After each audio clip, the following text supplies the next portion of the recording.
लाल button के दबा के चैनल को सब्सक्राइब करें और साथ में घंटा बजाओ नया वीडियो देखने के लिए। तो रोनेगा, कल्पेगा, चलो अपना राज करो। इस समय तुम्हारा ममता आ जाएगा, वही हुआ माया की समस्या। याद परमात्मा गुरु का वचन मान करके और जो भी वर्ग संसार में राम नाम निवेदन करता हूँ। तुलसीदास गोस्वामी जी ने कवि में लिखा है,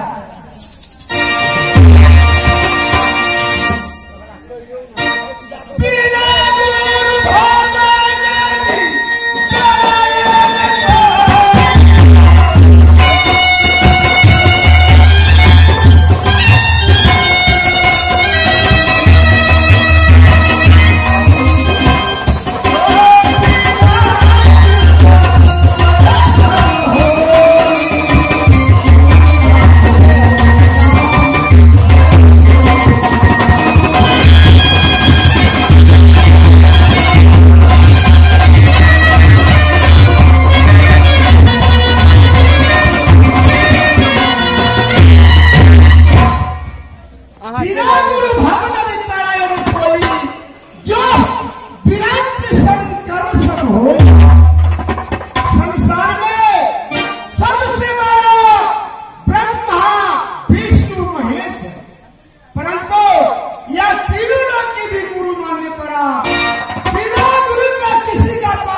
शौक की वास्ते 48 बरस की रास्ता धौलागिर में निकाल गया। सूरज का गला फला करके दक्षिण से अपने शौक की वास्ते, परंतु गुरु के लिए क्या संदेश लाए हो?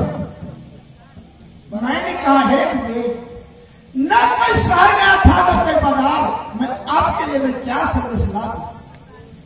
गुरु ने कहा बेटा शहर बाजार को संदेश मुझको नहीं चाहिए। मैंने कहा है गुरुदेव संसार में संदेश PhD होता है अथवा फल फूल हो चाहे निवास स्थान हो, संसार में संदेश नहीं है। या परमात्मा गुरु ने सत्य करवा के संदेश कौन मांगा? सुबह में 4 पेड़, दोपहर में 2 पेड़, शाम में 3 पेड़, रक्त का पेड़, नागनली का फूल, नरक का। ये 4 संदेश गुरु को कहां पर मिलेगा मुझे अवगत नहीं है।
से तुमको समझाता है। कान खोल के सुन लो। पाँव दिया है चलने के लिए तो हाथ दिया है भागने के लिए, मुख दिया है बोलने के लिए तो कान दिया है सुनने के लिए, आंख दिया है देखने के लिए तो नाक दिया है सुनने के लिए। साधु संत का दंडवत नहीं किया।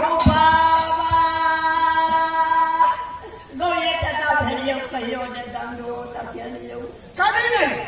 देखो कहीं तो कोई साधु संत रास्ता में नहीं मिलते, कैसे दंडवत करना। दंडवत सरकार नीचे रहो बेटा। ले लो लहा तोरा नहीं कहलियो रे एकरा नहीं कहलिए रे आबै छलिए बस्तीपुर के ऊपर बाबा के दंडोत करलिए तखन के नीचे रहो बेटा। होते कहल गया हमरा पता नहीं। ओए हमरा बाबाजी में राइट ले। बाबाजी सुनो बच्चा, एक तो मैं भागा हूँ तो साधु लोग के संसार में घूर रहा है। साधु मत करो, साधु में बहुत भीड़ है, बहुत कठिनाई है।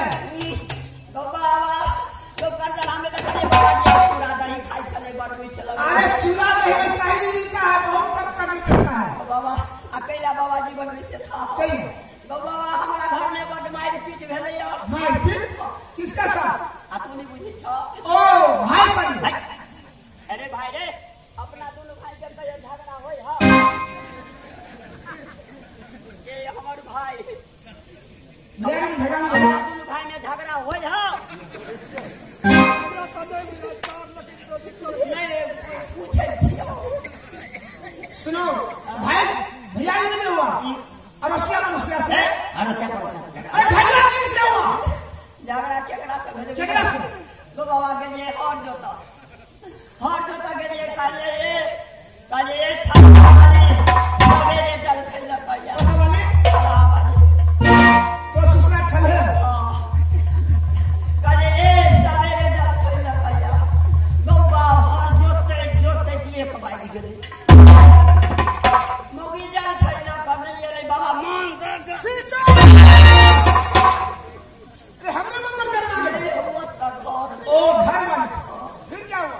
कहले आई जाय छे मोगी के चाय पाना गौबा और जे कले ने द्वार पर और खेल कर बैठ प्यास लागल छले कहले ये खराबा देखो कनी एक लोटा पानी दियो। घर बन हां मोगी का घर में से छमकन ये नहीं आ देहरी पर बैठल छलिया थाए।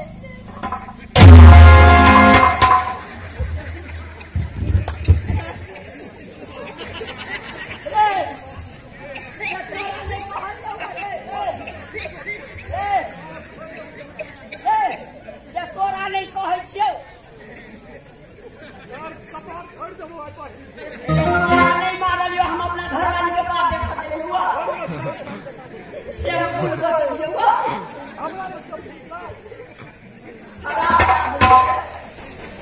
ये तो नहीं मारलियो फिर क्या हुआ?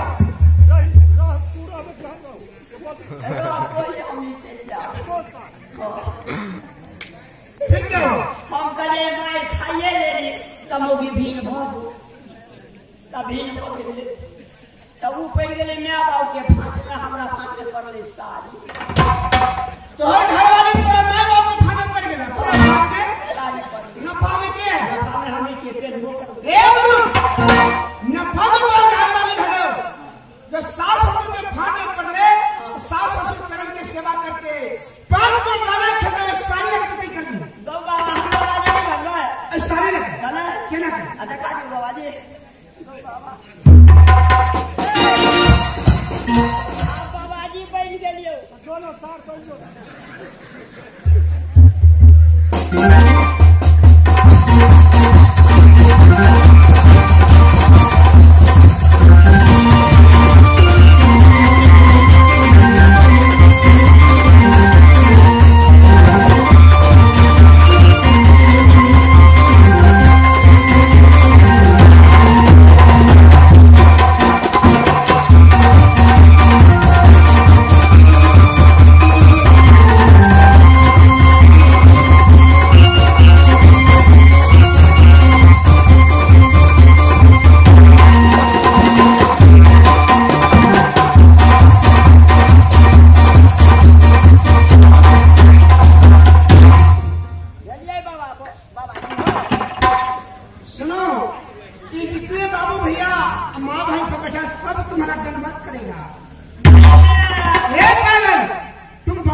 छिपड़ा मुआ में नहीं लग जाए छिपड़ा का छिपड़ा हां तब आते हैं सब बैठे हम आपने भेजिए बाबा के असली शादी कर गया भाई मैं तो नहीं भेजो सीता अब कुछ ने घर बाहर लगे बा आ सब दिन तरकारी तेल तेल कर लड़ा कुछ न पूछे हमरा दुख के तो पतियाई छ कथि ने पड़ नहीं दे हमरा बिया हुआ घर वाला मर गेली आ सब हम से छी हमरा दुख है बिया हुआ घर वाला मर गेले हम कहले जोन धा मर गेले तो हम चल जाई छी दोस्त बिया हां चल आवे त एक पेड़ में बिया करिया लोग और कहला कि बिया करा जाय हम कहले बिया करा जाय छी हमरे गांव में महतर बा है तो ले मास्टर साहब हां हम कहले मास्टर दो जे करत त बिया पढ़ेबो करत अरे कहां पता कौन मास्टर आजे ता काट के टोटा ले लो घर का गई ने बड़ दुख जया सब घर में ले ले ता साया दे ता साया नहीं साया दे ता साया सब दिन भगोरी के ता रोटी या गहूं के ता रोटी के तरकारी कहूं करो हमरा घर वाला के हां घर में मैं दो की बात पता का घर दान की कथा ना चार क्या बता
राम नाम के जपत करे छे सती हेमंती मामी असावरी के साथे कंचन शरीर वाला ई धर्मनी कहे अपना राजपाट के देखभाल करवे अपना माता जी के सेवा संस्कार करवे ठीक है। जब स्वामीनाथ अपना दक्षिण साल में उपस्थित नहीं मिले तो इन्हें जैविश के अपना नहीं हर जगह में जहाँ तक सती हेमंती जहाँ तक माता जी के सेवा संस्कार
सेवा करवे और यह कहवे जे हे माता जी अपने के बेटा आई दुनिया संसार में कतौ ही रहते तो अही के बेटा कहते हे माई जी पति देव हमार छोड़ के कोई दोसर के नहीं कह सके। प्रणाम माता जी। अच्छा नहीं के रहो मंत्री साहब खूब खुश रहो लेकिन एक बात अपने से हम पूछे के लिए चाहे छी मंत्री साहब कहो सुनो किन शायद हम माता जी के सेवा संस्कार में चुन के लाओ कि उनका कहल में जीत में बुद्ध में हम नहीं चले से कहती मंत्री साहब। हे माँ हाँ बोलो ने कहावत है चिंता से चतुराई घटे शोक से घटे शरीर पाप से लक्ष्मी घटे तो कहे दास। बात तो अपने सही कही थी मंत्री साहब। सती के पति मिले जग में पापी के कुछ नहीं या भगवान एक मतलब है कि हम माता जी के सेवा संस्कार में चुन के अवश्य कहावत है साउस के गाय होया जमुना नदी के ससुर के बात होया अमृत के वर्षा छोटा ननद होया गोदी के बालक। सही बात कहली मंत्री साहब माता के चरणों से बढ़ के ना कोई तीर्थ धाम है पिता के वचनों से छोड़ के ना कोई सावर शब्द है। मंत्री साहब अपने बहुत सही गप कहलिए चलो समय चलो माता जी के चरण कमल में चलो साउस की सेवा करो ससुर के टहल बजाय छोड़ न दे के सब दिन गोदी में लगा बालक समझ कर खिला। चलो चलो बेटा बदला बेटा बन का हम यहाँ के चरण के सेवा चलो डोलिया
और उनके जाए हम दोनों बहन पैदा ले चरमा चंद्रश्री भैया छो कत चल गया चलो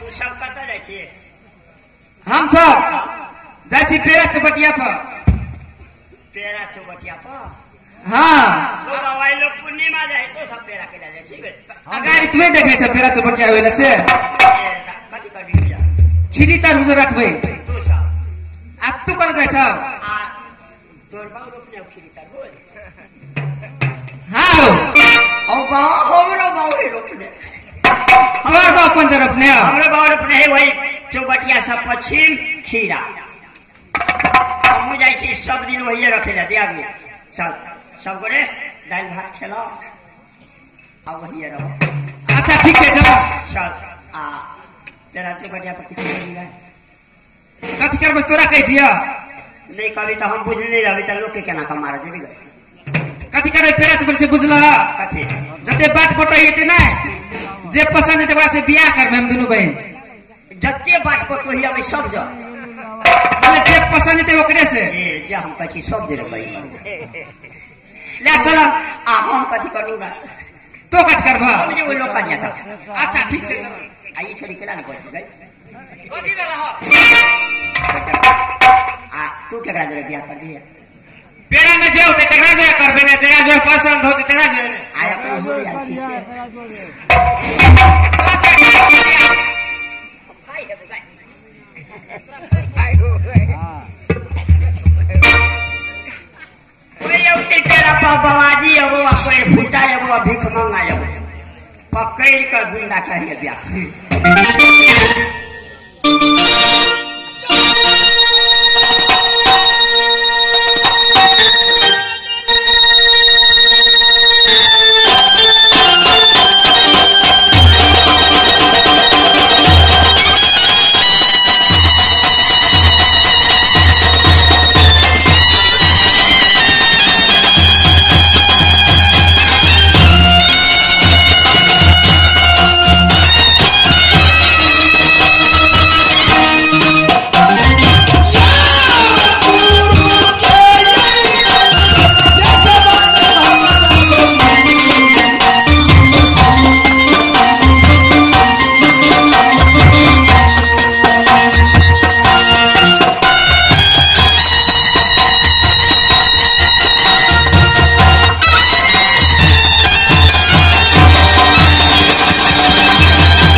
रास्ता क्षेत्र तो किया बैठा तो चौबटिया अरे बच्चा इधर सुनो नहीं दिया के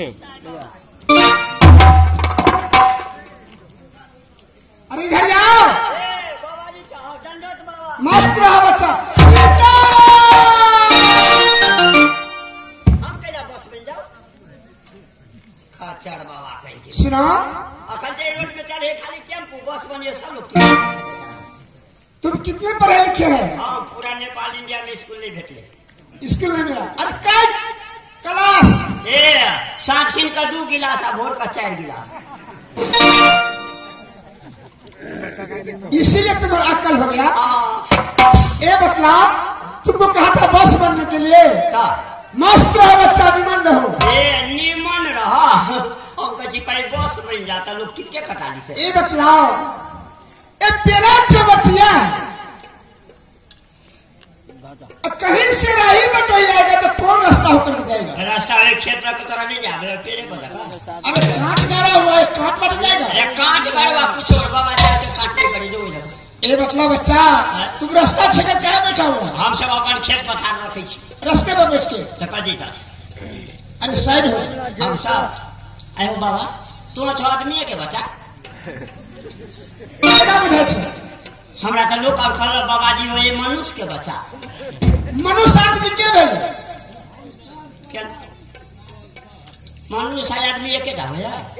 4टा हो जाए। ओ बाबा हम कहै छी अरे ही मनुष्य वाला आदमी है। ओ बाबा हम कहै छी मनुष्य रहे चौड़ी चाचर में आदमी रहेगा। समझ गया? आर्टिकल से पूछ लिया है। बखेरा मत को रास्ता छोड़। बाबा कुटी में नहीं देगा? कुट्टी में? हाँ कौन कुट्टी में? ए दूटा कुटी नहीं देखे छ? ई कुट्टी छे? हाँ। लड़की लोग सब बैठा छे। ए मायराम के कुटी। मायरा? हाँ। अरे दोनों से कदे रास्ता छोड़ दे। हम कहिया बजा भी हमरा देर ओकरा बजा बुकी नहीं है। तू साइड हो जा। हम ए बाबा क्या बात है? ए पंच पंथ गंगा स्नान कर के ले। हां दे हाथ डूबे। अरे साइड हो। ए बहन सुनो,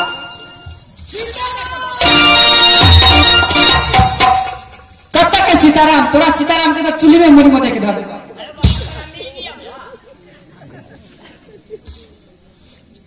सीताराम से भेटले वाला तोरा तखन से तू बहन बहन के तेरे बाप के बेटी छे। हम सीताराम राम राम राम। अरे अपने बाप के बेटी बहन छे त के है छे? संसार में जे हमरा से बड़ा छे ओकरा माता समान माने छिए, जे हमरा से छोट छे ओकरा बहन समान माने छिए। हमरा और से जे नमहर है ओकरा भैया कहै छिए आ हमरा और से छोट है तकरा कहै छिए सैया। ए बहन बखेरा मत करो, ए रास्ता छोड़ दो। सुने बाबा, ए केकरो त खरसानी भेटे नहीं आ तोरा भेटत। तोर बियाह भ गेल छे बाबा? बियाह? हां बियाह केना छे? बियाह कौआ सन के कारी होय छे। कतऽ रहे? ओय पीपर के गाछ पर। कतेटा? एकेटा आई बुढ़वा के दिमाग बुझा हमरा। 30-40 हाथ केना केनी? उतरे दे छे। बियाह होने मालूम छ? हम क्या केनो छे बियाह?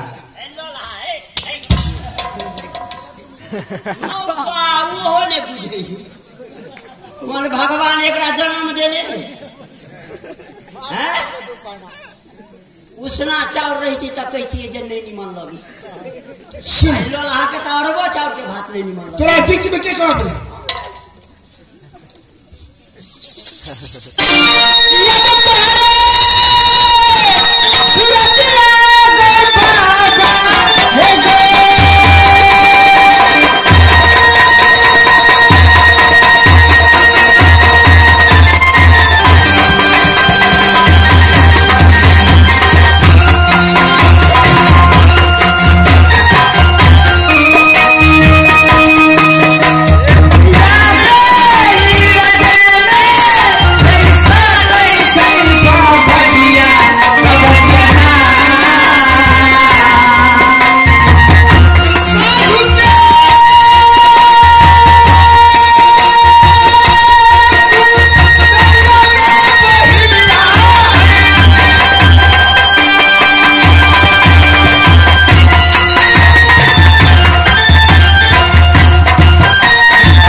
घर के छे बड़का घर के छे कुचका घर के निचका घर के बाबा हऊ ने पसंद हबो ने छे पसंद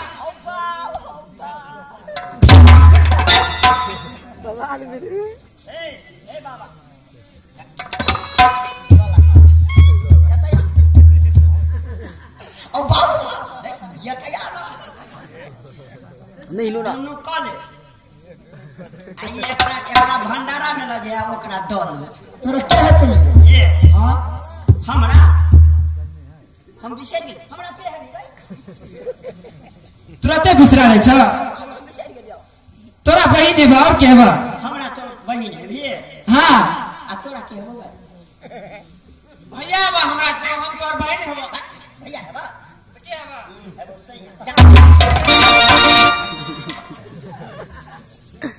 सुना ले आई ले क्या तोरा बहन था तोर बहन मस्त एक्टिंग करे ला ले तोरा बहन के या लक्षण है एक साधु संत के साथ मजाक उड़ावेला ए हमरा बहन के लक्षण ए बाबाजी बाद बाबाजी अबे त दूरा दरवाजा पर बैठे हैं मोर जोड़े गप करे की जानी सीताराम हुक्म के लिए हम कले बस रास्ता छोड़ एक घंटा बाबाजी तोर बहन हो कहां दुबई कथि कहिए कथि कहिए आउ कोई जो है ये कथि कहबे वह नहीं ला यह कथि आके के है ये हेट जाओ त नहीं होई है ये अच्छा बाबा बियाह भेल 17 में कथि बियाह केकरा कहै छै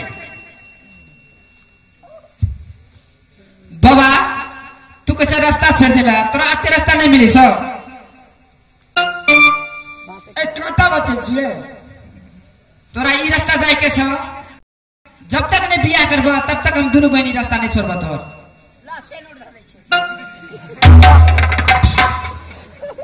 सुना ई कोन रात छै ई चंदनपुर शहर है चंदनपुर हाँ पिता के नाम की है राजा चंदन सिंह तोरा दोनों बहन के नाम चनमा चंद्रश्री ठीक छै हे गुरुदेव चंदनपुर में कालो है राजा चंदन सिंह के लड़की शर्मा चंद्रश्री के छै बाबा जब तक तो शादी नहीं करवा तब तक ठाम से एक देख से शरण देवा आ रास्ता नहीं छोड़वा हाँ ठीक है शादी करला बहुत व्याकुल छे ने शादी के विधि विधान जानते अब शादी हेते सुना तो तेरी बहन शादी करवा हाँ बाबा शादी के विधि विधान जाने छा ई के नहीं जाने छै ई बात कथी होय छै हमार बड़का भैया सब कुछ जाने छै ए बियाह में बीत के ने जाने छै लड़का चंगेरा में दूध धान हरदी रहे छै बाबा कोसिया में दही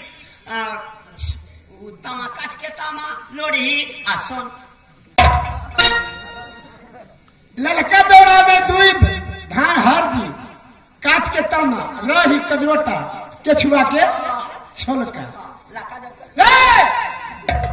ई विधि विधान से गिरहत लोक में साधु के विधि विधान अलग छे बाबाजी के अलगे अलग छे वही कथी हे गुरुदेव न विधि विधान पूर्ति हेतु ने शादी करबे कान खोल के सीधा साधु के विधि विधान कथी होय छे सुबह में 4 पेड़ दोपहर में 2 पेड़ शाम में 3 पेड़ रात चंदन का पेड़ नागमणि का फूल नरक कथी काली बाबा सुबह में 4 पैर दोपहर में 2 पैर शाम में 3 पैर नागबेली के फूल रख चंदन के पेड़ नरक के चार 4 को बीज हो चार ठो विधि होता है अच्छा या बीज दे देबो तो विधि हां तो शादी कर लेंगे क्रिया को क्रिया बाबाजी होय छै बरगुंडा पहले क्रिया बाबा सीधा ले ले या सेरा दूरा पर सटा तो पहले सामान देखे तब ने सामान देबो पहले तो क्रिया ठीक छे हम क्रिया खाए छी सामान नहीं मिलते क्रिया नहीं लगते नहीं लगतो नहीं देबो सामान तो नहीं बियाह करी कौन क्रिया खाए कहीं जय गंगा जय गंगा जय गंगा जय गंगा जय गंगा जय गंगा कैला छोड़ी सेनुर धर कथी भेल भैया दुनु बड़ा भेले बाबा के बो गरला के मैदान क्या मजाक कर रहे हो अरे सामान भी लगा तब घर वाले हो गए। नहीं कर दुआरे छिछियो खुद तो काट लेते। एक दिन आए बाबा हमरा का में यार घर वाली के लोग का कुत्ता काट लेते। क्या सामान बाबा और ये मिलता पूरे पूरा चंदन के पेट। ये मरुक यहाँ तो मरुभूमि है, कहीं गाछ वृक्ष का पत्ता नहीं है, तो रक्षल का पेड़ कैसे मिलेगा? रक्षचंदन का पेड़ ना हाट ना बाजार ना रास्ता ना पेड़ा ना चौड़ी ना चाचार ना आकाश ना पताल में रक्षचंदन का पेड़ हुआ यही 3.5 हाथ का मंदिर। ये 3.5 हाथ के मनुष्य रक्षल का पेड़ कैसे हुआ? इसी काट के इसमें से रक्त निकलेगा, वही हुआ रक्षचंदन का। या गुरुदेव, हे ईश्वर, वो सही बोल रहा है। यह नस काटने पर रक्त निकलेगा, तो रक्षल का पेड़ तो मिल गया। और सवाल भाई बाबा इससे आगे जाइए, नागपुर में सती नागवंती है, उसी को पास आपको मिलेगा, इसी का बहिन है। ठीक है, हम तो सब दिखा लिया। जिस रोज नागपुर शहर से 3 सर्विस लगा, इसी रोज दोनों बहन का ढोला अपना अपना साथ ले लेगा। बाबा हम लेकर जवाब दे ही नहीं लेगा। अपन कहेगा हम कते बना से करे चौड़ी में रख ले की कते सुना, तेरा दोनों बहनी के साथ सुना एक टाका लोकनिया ये आ जेतो वाह ए तो मार कैला करे छे त बहिन हो त बियाह में नहीं वाह वाह हम लटपट ले जाए छी। बताओ ए मारसा, बताओ ए मारसा, बताओ। ये मास्टर है रे कोनी स्कूल में पढ़ी थी।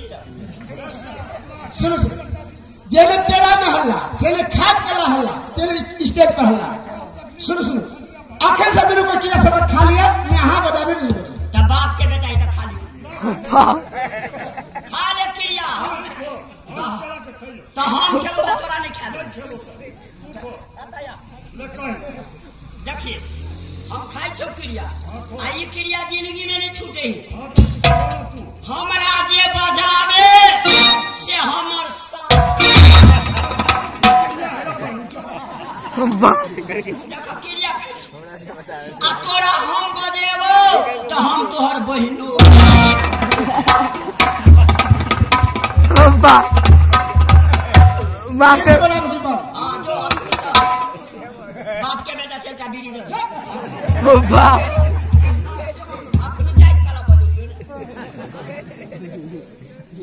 सुना, तेरा दोनों बहनी के साथ भगवान हल्ला भैया। कर दिया, क्रिया खा यूनिक है। लिया कि शादी सबे की। पूर्वे एक्ट कर देख वो सब पूर्वे जय दिन नागपुर शहर से लौट के 3 सर्विस लगेगा, तेरा दोनों बहनी के डोला सजा के अपना जरूर घर के लगे। ठीक है स्वामीनाथ। राधे फिर आता तू ये हाथ में तू चल जा दिन एकरा ने जे बुरु जेती दो केला अल्लाह चोरी के लगे घास करने वाले लोग हैं साहब। बाबा के बहुत नहीं जाए अरे राजा महाराजा की बेटी है तो घास आबरा रे राजा महाराजा क्या क्या हुआ? अब भिख मांगा के घर वाली भेले